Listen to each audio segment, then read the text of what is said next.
বেচলাম 200 টাকা কেজি। আজকে রুই মাছ দিয়ে মজা করে পাক করমু,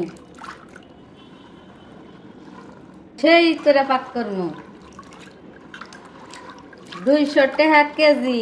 সিমের বিচি অনেক বড় বড়, অনেক সুন্দর। বাজারের সেরা সিমের বিচি কিনে নিয়ে আসছি নিজে বাজে দেখকে। আমি আর ভাবি বাঁচলাম কাছাকাছি। আরো মনে হয় কিরম ভালো লাগে আমার একটু জানাইন।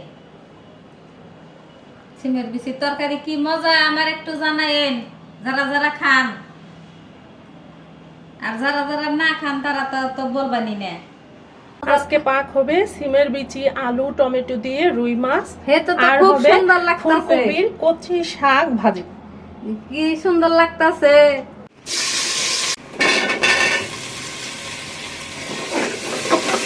দিয়ে দিব আদা রসুন বাটা, হলুদ,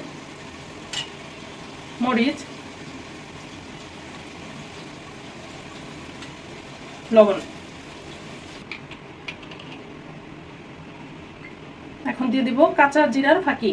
এই জিরাটা আমি ধুয়ে রোদে শুকিয়ে ব্লেন্ডার দিয়ে ফাঁকি করে নিছি।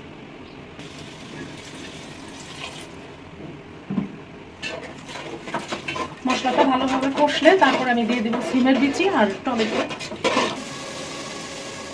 আলুটা কষানো হয়ে গেছে, এখন দিয়ে দিব সিমের বিচি।